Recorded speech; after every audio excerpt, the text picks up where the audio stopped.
What's up guys, NepentheZ here and welcome back to another episode of The Road to Glory. We're going to start off today going into the Daily Knockout Tournament to get that partay. That's right, it is a partay. It's a good card. I don't think it looks like a great card. I think there are already much better CDMs out there. But hey, 9 Skills seems to love it. So what does he know? He only gets top 100. Am I right, guys? Anyway, obviously my team is insane now. I love it a lot. There's a lot of there are still some upgrades that are available. You know, De Bruyne, Son, Sané, and Suarez as our 4 attacking-minded players, and then you know Fernandinho and Gullit as our defensive-minded players. Now Fernandinho and Gullit, I love. I don't think I would upgrade those, but the other 4, they're like the one change I would probably make in this team is Sané for Prime R9. And that's because Sané at 3-star, 3-star is great and all, but Prime R9 with that 5-star, 5-star, you know, maybe next level. Now, I don't necessarily have the most coins available anymore. I've got about 300,000 coins in coins. I've probably got about 300,000 to 500,000 coins in trade pile stuff, and then maybe like 400,000 to 600,000 coins in the club outside of that. So I've probably got as much as 1.5 to 1.8 million, no more really than that, and that's not enough to do Prime R9. Maybe it is with the stuff you get back from the packs and stuff, but obviously we're also going to be looking into the World Cup game mode. And obviously lots of comments about the World Cup game mode as well. And the first comment is from James French, says, "Hi Nep, I have around 1 million coin team, so should I sell it and just play with a cheap team for FUT Champ, so I'll have money saved for the World Cup mode? In my situation, you have loads of coins anyway, so it doesn't make a difference for you. Keep up the gear vids." He actually is very demanding. He says, "Answer it. In my situation..." Oh, wait, no, he's not being demanding. It's his punctuation. I assume maybe he's not English. Maybe he's French. His name's James French. Anyway, it says, "Answer it in my situation, as you have loads of coins anyway, so it doesn't make a difference for you. Keep up the good vids." Well, thank you for the kind words anyway, James, and apologies for the little language barrier there, or the misreading barrier. What would I do in your situation? Well, from my personal experience with the World Cup game mode 4 years ago, you won't need an obscene amount of coins to have great fun. You know, like last time in the game mode, like there's only a finite number of players in the World Cup game mode, and there's no market, right? So you're going to get packs. You're going to pack most of the players from a very small amount of coins. Obviously, there's draft this year. There's SBCs this year. Like there's a lot available in the game mode. That it's not like you're not going to earn anything from the game mode. I think people are going into this World Cup game mode under the assumption that they're not going to make any coins, and that everything that they have from their regular Ultimate Team is going to be all they're able to use. But last time around, if you won the World Cup online, I believe it was 60,000 coins you got, or maybe 30,000 coins, and if you won it offline, it was either 30 or 15. Now there's going to be a draft online and offline. There's going to be SBCs this time around, so you're going to be able to like enjoy the game even if you have limited coins, you know. And because of how I think this game is working right now, this is my interpretation of what we've seen, is that every single card within the World Cup game mode is essentially a live item. So what happens is the Belgium team, for example, if you get a few of the Belgian players, if Belgium win 5-0, it won't just be one guy that gets an inform from that game. It could be multiple people. So if you've got a whole bunch of Belgians in your team and they have a great game, you might get a few of your players in your team just randomly upgraded. So yeah, I personally don't think you're going to need an obscene amount of coins. I think 1 million coins is probably more than enough, like way too excessive. Especially given the fact that every pack you purchase on the World Cup game mode, you get the equivalent on the regular game mode. So far we only know about the Premium Gold and the 5k Gold. So if on the World Cup game mode you purchase 10 7.5k packs, which obviously will be worth 75,000 coins, last time around you got players, consumables and a pack, and the consumables were saved into the main mode and usable in the main mode and sellable in the main mode, and then you got the pack as well. So let's say you open 10 7.5k packs for 75k, you're going to get some consumables that you'll be able to sell anyway and generate some of that revenue back. You're going to get all the players that go into the World Cup game mode, which is going to be great for you to play with, but then you're also going to get 10 7.5k packs in the main Ultimate Team mode.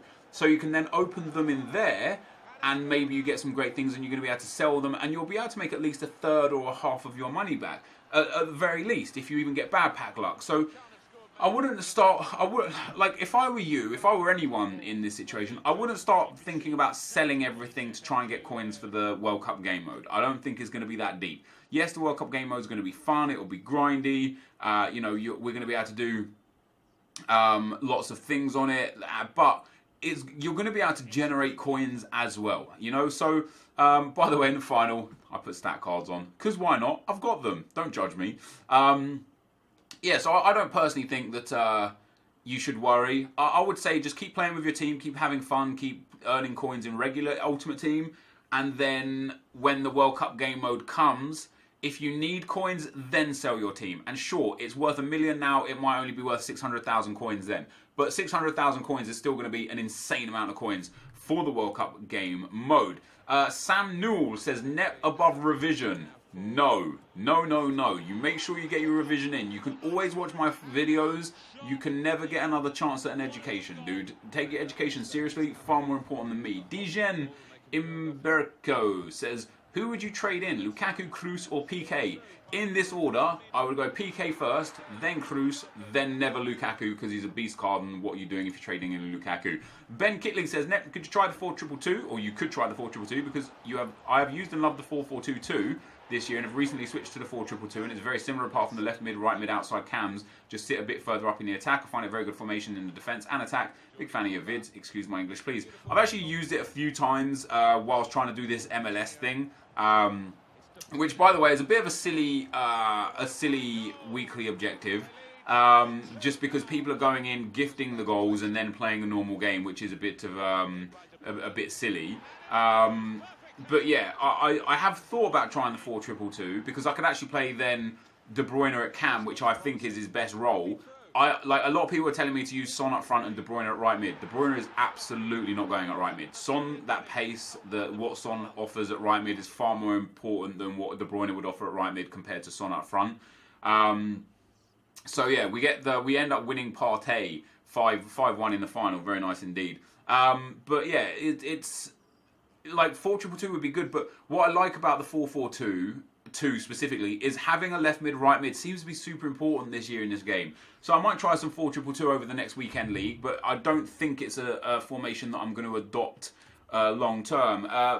Balint says Valeria is nowhere near free. I mean, it depends how you look at it. If you're taking into consideration the time that it costs to get him, then yeah, absolutely, he's not free. But if you just label your team name MLS goals, you only need to score 2 goals 10 times. You can do it in a very short sitting because people are just gifting them. I've already done it in like 5 or 6 games. You're going to see the first couple of games here now. I've done it in 5 or 6 games simply because people are like, you score 2 goals, they score 2 goals, you gift it to them. And that's why I think it's stupid. It's stupid to have this as an objective because it doesn't promote earning the objective. It promotes people gifting the objectives to get the card and then playing, and so I think there needs to be something figured out there. And we've actually got a long comment that I'm coming up to in a second here. Jorge says, hey Nep, I've been coming up against so many Zahas in Weekend League. I love him. The reason why you'd be coming up against so many dudes is because he's cheap at about 100,000 coins with 2 incredible packs for return, a 50k and a 25k pack back. He is a good player. He's as good as some team of the seasons. He's 88 rated. He's got great stats, 4-star, 4-star, and he's generally quite overpowered. So, it's a good card. And yeah, he's Premier League, so that's awesome. Frite says, your team is just ridiculous. Yeah, I love my team. This is probably the best team I've ever had in any FIFA ever. As I said, one upgrade to come would probably be a Prime Ronaldo for Sané. Outside of that, Son, De Bruyne, Suarez. Who's really better? Who's better in a cam than that De Bruyne card? Maybe Prime Ronaldinho, but probably not. Maybe like the 99 Cristiano Ronaldo, but even then, probably not. De Bruyne with the 5-star weak foot, other than getting Prime R9, I just genuinely don't think there's much more I can improve in this team. But saying that, the reason why I'm even hesitant to go for Prime R9, because even though Sané has the 3-star, I actually love him. Like, he is such a good player. He's tall, he's strong, he's rapid. The way he accelerates out of skill moves is insane. And then into one last comment, guys. Roan Stoses, obviously a Stone Roses fan, says, I'm feeling incredibly disenchanted with this Team of the Season promo. My untradables have been okay, but not great. Rabiot, Boateng is fantastic except from the stamina. Matic, Otamendi and Aspas. I only really use Rabiot and Boateng frequently. My main issue is the lack of things to do. For example, I've already completed the Valeri from weekly objectives. Party will be relatively easy to get. We get marquee matchups tomorrow and a guaranteed Team of the Season SBC. I'm sure my opinion will flip if I pack Suarez, Messi or Griezmann. My issue is that this should be the most engaging time in FIFA, but it's not for me. Some suggestions would be like flash SBCs like Black Friday, discount packs to alleviate the escalating cost of the base gold cards and the Team of the Season cards for stupid prices, better rewards in divisions and squad battles. Another example could be something that NepentheZ said, where you get a base 86 Team of the Season for playing a certain amount of squad battles or season games, and each squad battle's tier or season's promotion or title you achieve, the card goes up by 1 overall, capped to around a 92, or perhaps every 10 games or X goals and assists and X clean sheets, tackles, dribbles, passes, the overall goes up. Those are just a couple of quick suggestions, so don't pick too many holes in the ideas, please. I just want to be greeted by something new every 6 hours or so to keep me logging on and playing the game. Something I'd love is a loan option from Team of the Seasons. I have around 1.5 million and would love to try Saul, Felipe, Luis, Godin in a triangle, but would likely lose at least 60k in tax and 40k from depreciation. Minimal in comparison, but still get enough to put me off. Why not have the option to submit a scaled SBC that will pay out loan Team of the Season for 10 to 15 games? Not SBC that costs a lot of money, but criteria that make it somewhat challenging to complete. Example, an 85 Chem, max 1 nation, 2 min, 6 leagues, exact overall 65 from the 92 Team of the Season of my choosing from the Team of the Season that's in packed. I don't know if that's even possible, but you get the idea, do get the idea. I just want to be able to do something different every time I log on. And I mean, I agree that what's caused this is mobile gaming, right? Not necessarily even FIFA mobile, just mobile gaming in general. The whole 6 hours or 4 hours or 8 hours thing comes from mobile gaming. People are so hooked on mobile games right now that there's always something to do. There's always a new thing. There's, you know, after 6 hours when you've upgraded your X feature, you now can upgrade it again, but this time it takes 12 hours to upgrade. But in the meantime, during that 12 hours, there's so much to do, and when you upgrade that by 12 hours, it unlocks a world of other possibilities. And that progressive style system is definitely something that FIFA dramatically misses. And it's because of the uproar of mobile games and how effective and efficient they are. Not even just mobile games, but PC games, you know, like something like Diablo, which is a game I absolutely love, has an insane progression system. Like, it takes so long to get the best of the best things, but you can get it by just completely rinsing and repeating the game. And FIFA definitely lacks that. I agree with a lot of what you say, that I would like more. We've talked it to death already. I would like more out of this game.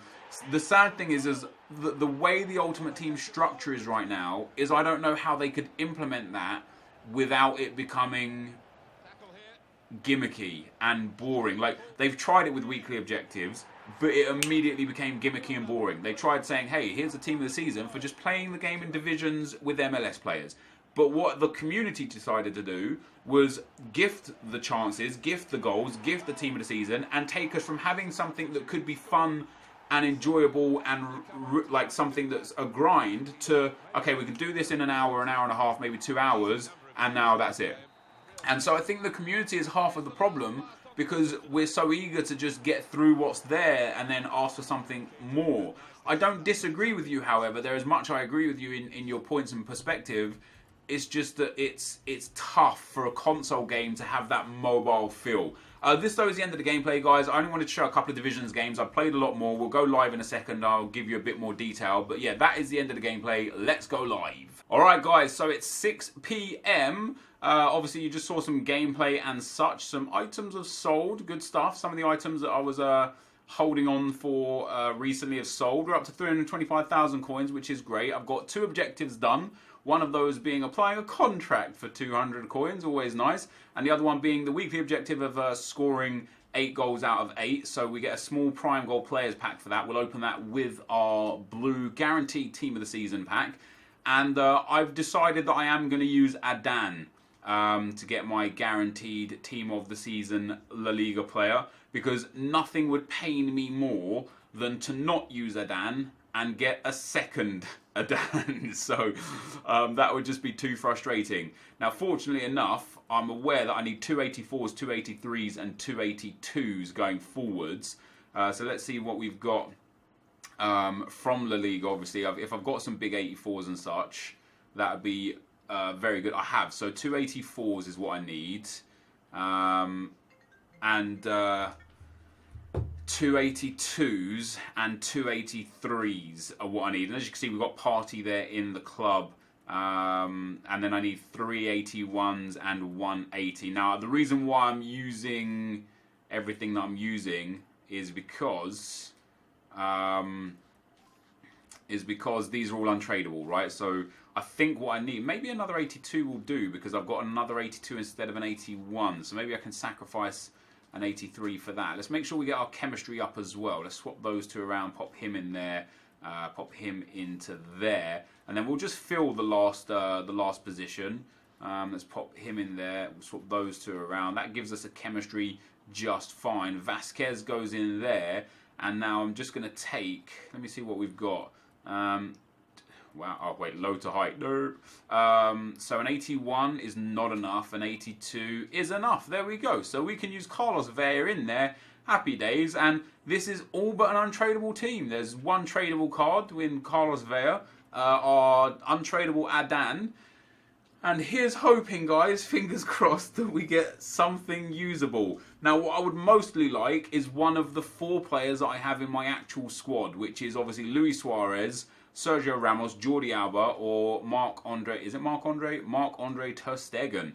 So one of those 4 would be great.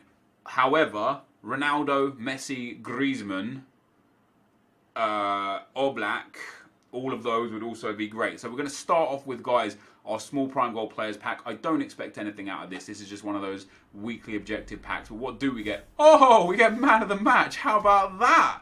That's a nice 15,000 coins in the bag. It's that low baller, like Polish guy, 82 rated Wilczek. So hey, man, like for a weekly objective, that was worth it. That was worth it. That's not bad at all, guys, considering what we get out of this. What does he discard for? Oh, it's untradeable. Unlucky. Well, we got. It could have been a team of the season then if it's untradeable. That's brutal. But we'll pop that there. Happy days. And then our La Liga team of the season player, guys. To end this video off, please, EA, bless me with a huge pull. Please, I'm desperate. What do we get? Spanish. Right, Iago Aspas. That's not bad. A big 93 rated card. He's got great stats for dribbling, shooting, and passing. It could have been worse. It could have been worse. That's all I'll say. It could have been worse. I'm quite happy with that. Like 3-star, 3-star. Obviously, we've already got Sané, right? So he's not going to be usable in that sense. Like his stats are very good. His composure's a little low, but outside of that, the rest of his stats are great. I mean, he'll go onto the bench. I will probably use him in a future SBC, because when you look at like the difference between him and Malcolm, for example, okay, so Aspas probably has slightly better stats in game, but what Malcolm has is 4-star, 4-star. So same pace. I mean, Malcolm's way deep compared to. I mean, in terms of the stats, like Aspas has got a great card. It's just a shame he's 3-star, 3-star. You know, one of the things that I say about Sané, I love this Sané card. I think he's amazing, but the fact that he's 3-star, 3-star is the one thing that lets him down. And compared to Aspas, he's got much better pace, better passing, better dribbling, more defending, more physical, just a little less shooting. But even then, when you take that into consideration with the marksman chem style, his relevant shooting stats are at the maximum levels that they can be. So another team of the season pumped onto the bench there, guys. Our untradables now: Aspas, Malcolm, Callejon, Dele Alli, Partey, and Vertonghen, and Sané for untradables. We've also got, obviously, untradeable Zanetti and untradeable Ruud Gullit. We've got a good untradeable team coming along, but I would have hoped for one of the big players that would have been great to use. We've got a good player that will be fun to use, but not competitive enough for FUT Champs, so he's not going to change the dynamic of my squad in any way, shape, or form. But, guys, that was that, and this is going to be the end of the video. Thank you guys for watching. Hopefully you enjoyed it. If you did, be sure to leave a like, rating, comment, and subscribe to my channel if you haven't already. But for now, guys, I'm out. Peace.